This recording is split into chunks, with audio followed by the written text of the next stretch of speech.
In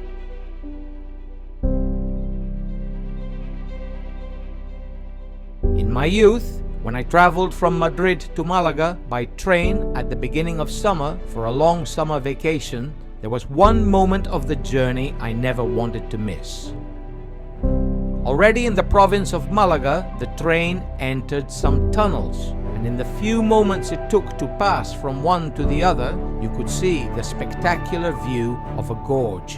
And if you had time to look closely, on the other side, in the middle of the rocky wall, you could see what seemed like an impossible path. I imagined what it would be like to walk there and told myself I would do it someday.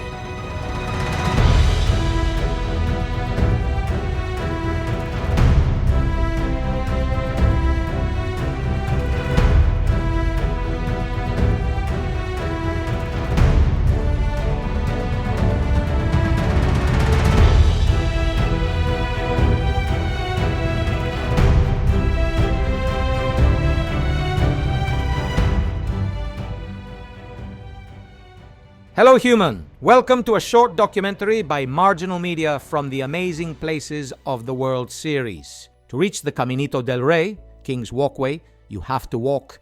It's not accessible by car. The excursion couldn't begin in a more intriguing way. You enter a tunnel that lengthens and lengthens, increasing the anticipation of what you'll find on the other side.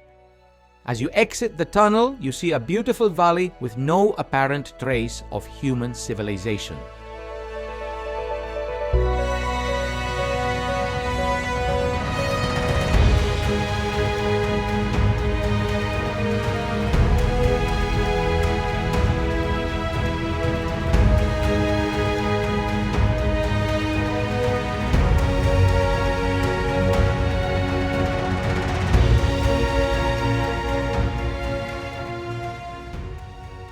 As we approach the beginning of the Caminito del Rey, we come face to face with the reason for its existence. At the beginning of the last century, a hydroelectric company that owned two waterfalls needed access to them to facilitate the passage of maintenance workers, transporting materials and security personnel. They built a 3-kilometer pedestrian walkway attached to the rock inside a canyon, with sections barely a meter wide, hanging more than 100 meters above the river, on walls that are sometimes vertical. Construction began in 1901 and was completed in 1905. More about the history of this Camino and the fame it gained a little later. For now, we enter the first of the gorges, called Gaitanjo.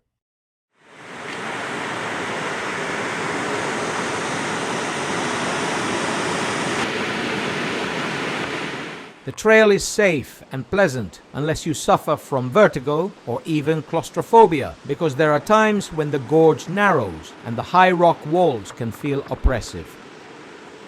The hike is popular. You have to pay to do it, and tickets are usually purchased online in advance.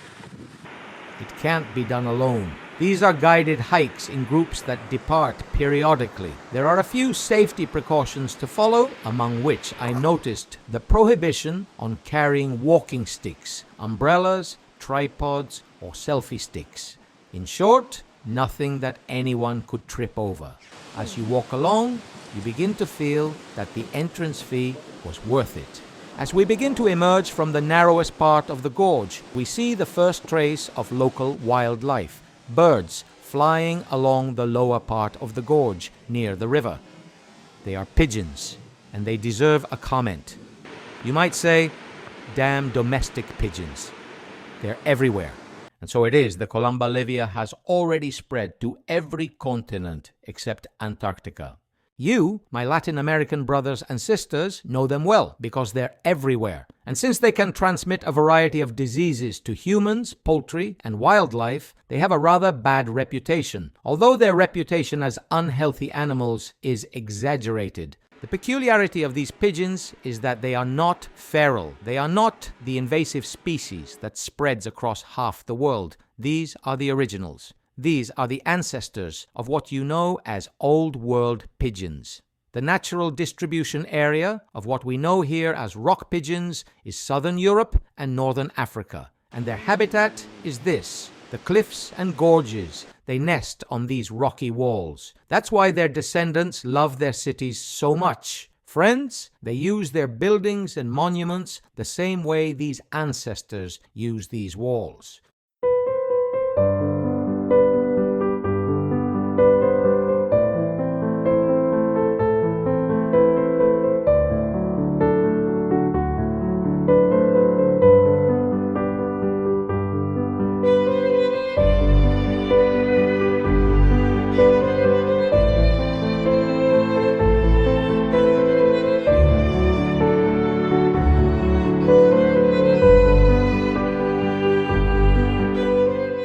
We leave the Gaitanjo Gorge behind, and on the other side of the road we're walking. We can see the tunnels I remembered from my youth and that I waited so eagerly for every time I made this trip south. The trains are no longer the same as 50 years ago, but other travelers will continue to experience the magic of those brief moments between tunnels when, as if in the middle of a dream, a magical window onto nature opens, revealing an incredible path.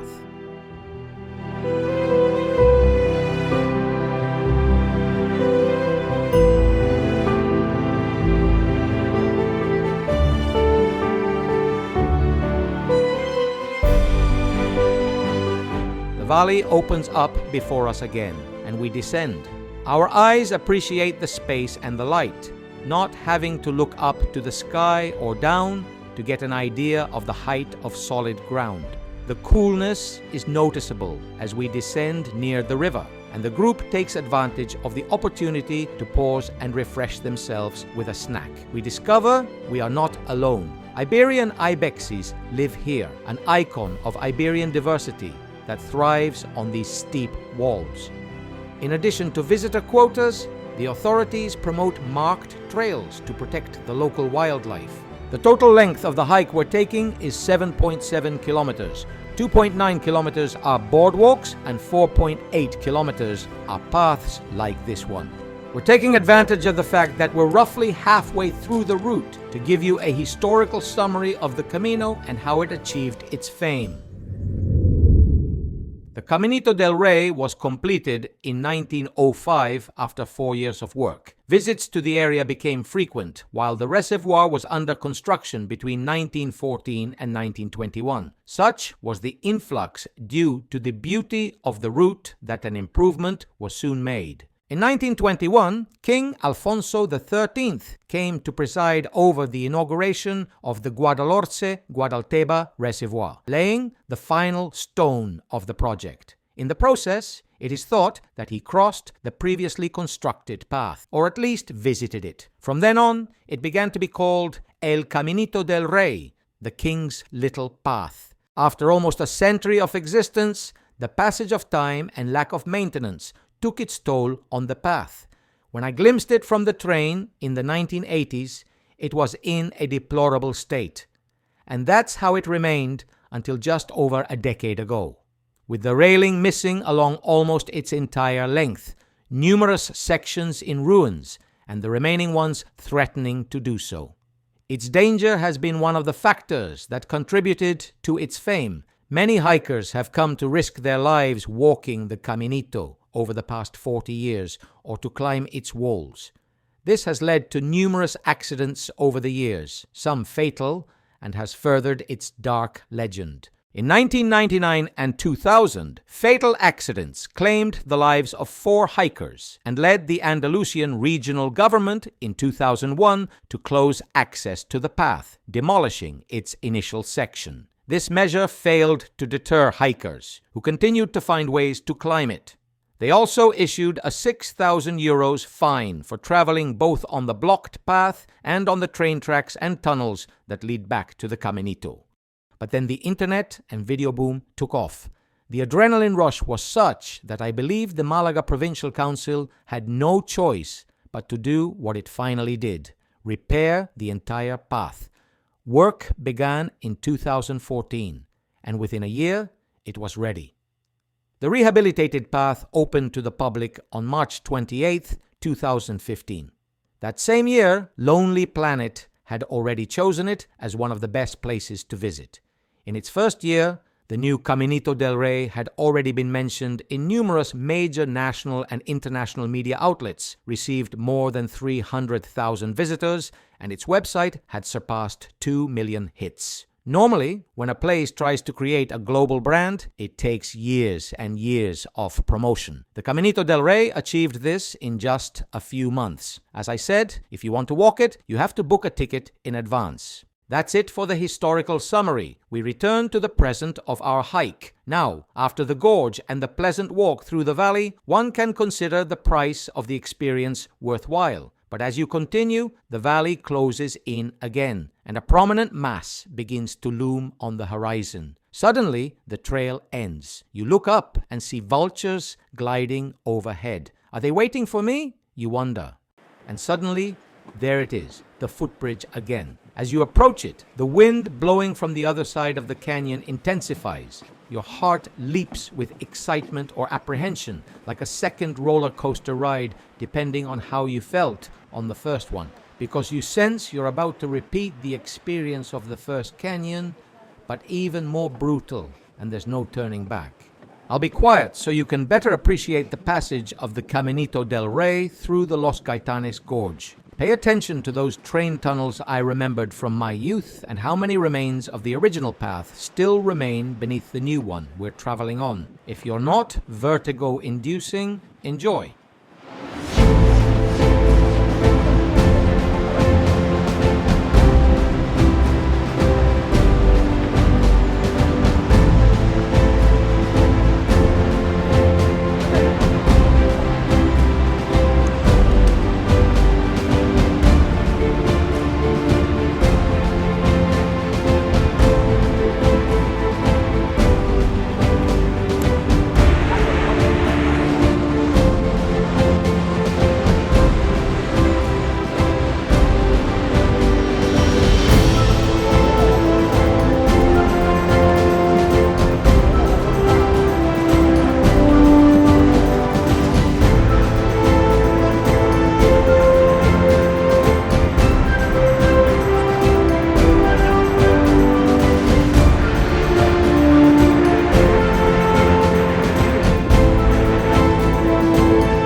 Caminito del Rey ends after leaving the Los Gaitanes Gorge. Looking back, one appreciates the hike and the spectacular scenery even more. The way one entered and exited that valley between the gorges makes it understandable that it remains almost untouched by human hands, except for that train that runs through it. One can imagine that for many centuries, the route we just followed could be completely unknown. The future?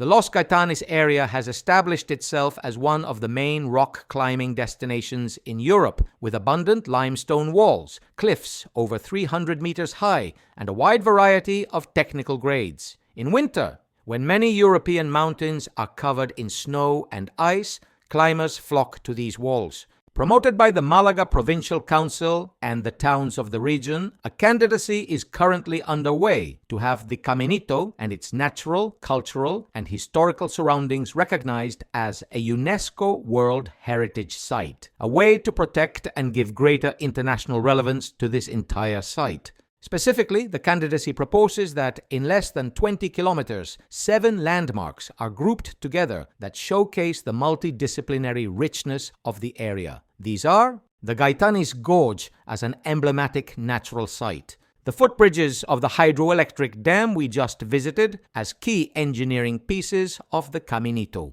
the El Chorro Conde de Guadalhorce and Gaitanjo dams, hydraulic and industrial heritage, the train station and railway bridges of El Chorro, as the region is known, as a legacy of the Industrial Revolution. the Paleolithic cave of Ardales, a prehistoric testimony, the necropolis of Las Aguilillas, with prehistoric funerary remains, and the Mozarabic cave church of Bobastro, or what remains of it, a medieval religious heritage site. If you're coming to walk the Caminito, the area is worth a visit. I'd like to thank those who walked with me that day for their company, my companion Linda and my sisters Eugenia and Victoria. After the walk, we enjoyed a well-deserved lunch in the nearby town of Ardales. I have to include this photo here because every time I see the first dish on my menu, these Andalusian tripe, I feel happy. Then we walked off our lunch with a stroll through the streets of Ardales, a typical white village in Málaga.